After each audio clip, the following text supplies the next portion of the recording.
We have an important message out of Chicago from its mayor. He has a charge for all of society. Take a listen and we'll get into it on the other side.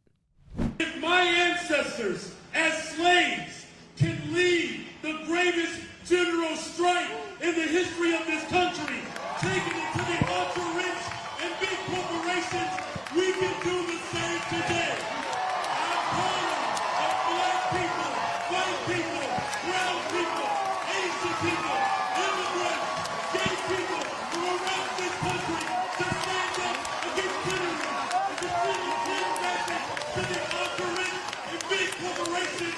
We are going to make them pay their fair share in taxes to fund our schools, to fund jobs, to fund healthcare, to fund transportation, democracy will live on because of this generation. Are you ready to take it to the courts and to the streets? Hey, Native Land Pod. My name is Andrea. I am originally from Cleveland, Ohio, but I've been living in Fort Worth, Texas for the past almost 10 years. And I wanted to pick y'all brains about Mayor Brandon Johnson's call for a general strike during the No Kings protest this past Saturday on October 18th. I think that was a very bold move by an elected official, especially during the times of like this administration. And I also think that him calling for the general strike on a national stage, even though a general strike is nothing new, it's not a new concept, but I think he's probably one of the few elected officials who has called for a general strike to meet this moment. Also, I think that in this moment, as Bakari and Tiffany had the conversation during the 100th episode about the relationship between black men and black women, and how Bakari stated that, you know, black men don't really get a chance to breathe and lead. I feel like this is a perfect opportunity. I feel like Mayor Brandon Johnson has put the call to action out, and I think it is a perfect opportunity for black men to meet the moment. I think that's you, Andrew. Oh, well, as the resident black man, not meeting moments. That's not what that meant. I take her at her words, and I appreciate everything she had to say in the question, the framing. I appreciate also the seriousness by which she interpreted the mayor's comments. I don't think it got covered in real broad swaths of American media that a general strike had been called for by the mayor of Chicago. It's one of the largest municipalities in the country. He sits at one of the most powerful perches of political power. And he did admonish us to hold corporations accountable for their complicity in the moment. I thought it was powerful. Honestly, I wish that it was accompanied by more fanfare, that more people said what a thing was, similar to what this viewer did. I question if the American people are prepared to demonstrate the kind of appetite for resistance that we say, not just in a weekend's protest, but in a day in and a day out, week in, week out, month in, month out, resistance toward putting our financial dollars behind a system and behind a set of systems and corporations who have fallen fidel to this autocratic form of government, who have basically said, we're okay with it so long as we keep making money. Or we're okay with it so long as our deals toward consolidation of company X and Y still go forward. Or you saw with Salesforce, one of the most impactful companies in this country, the chairman of their foundation board back up and basically, I don't recognize Benioff. I don't recognize the person who I thought I was in good company with, accomplishing good things for the American people, when you agree with the president sending the National Guard into the, into the city of San Francisco. So I'll just double down on compliments for Mayor Johnson on his call.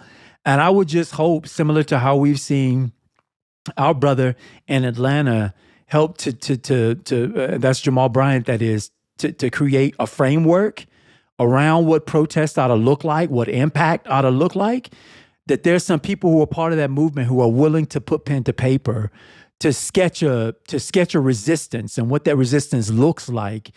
That might help to build the appetite amongst the American people to say, you know what, I am willing to put my money where my mouth is, where my street shoes are, and say I can protest not just for a day's resistance, but I can protest for the next foreseeable future, so that we can still have the democracy if we can keep it.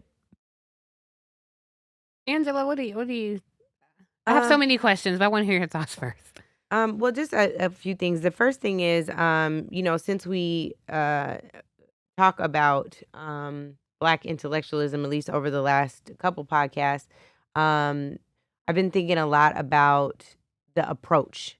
We've talked before about Congressman Rangel saying whether or not we took the right path in our liberation from economic roots versus social roots. We think about the beefs that is like, we didn't create beefs, y'all, believe it or not, between Booker T. Washington and W.E.B. Du Bois, or W.E.B. Du Bois and Marcus Garvey and all of the others, Jay-Z and Nas, right? All the others that have existed. And I think that what comes to mind is that ultimately most of us, I say 95% of us, agree that Black people need to be free in this country. We often disagree on the means. And I was looking at stuff on the general strike and like why W.E.B. Du Bois says that it was enslaved people and their general strike that really resulted in our emancipation. And so have we, since, and I thought about it because of what Brandon said at the top of his remarks, which was like, it was our ancestors and the general strike that led to our freedom. So I was like, I know that from somewhere. And then I was like, oh, it's W.E.B. Du Bois, who I just so happened to talk about. But the thing is, in Black Reconstruction in America, he has an entire chapter on the general strike. And I wonder if we don't take this moment, you keep saying, Tiff, we need to go back and read books, but read the book for how it applies in this moment. What is the lesson that we can learn, the call to action from the various scholarly pieces that exist, even if it's quotes from people who didn't necessarily write books, but they were an essential part of different movements and movement building. What is the role of the Black person in labor? You know, not just the person in Black labor leadership, but the actual dues-paying labor union member. The educator. What's the role of all of us? The commentator, the influencer who's the creative content producer, whatever it is. What is the role that we must play in this moment? And if we are to strive towards a general strike, do we have commonality around understanding for what that means? At that point, that's not just a boycott of a business and withholding your dollar for Black Friday or Christmas Eve. Now we're talking about workers saying, if you don't respect my labor, I don't respect your business and I'm not going to go. Do we feel that our people are willing to sacrifice their paycheck? They're going to work. That is a strike, right? Like it is saying, I'm withholding my labor. I'm not just withholding my dollar and supporting your business. I'm saying that since you don't respect my personhood, you also are not going to be you're not going to be a beneficiary of my labor. I'm going to deprive you of that, because now we're at a crossroads where, you know, it's not just about democracy anymore. It's literally about my ability to survive in this space. It is dangerous. It's as risky. Well, it sounds even privileged that would even be a question. Well, but but I think that W.E.B. Du Bois at the time would argue it was not privilege for enslaved people to withhold their labor. It was a matter of survival.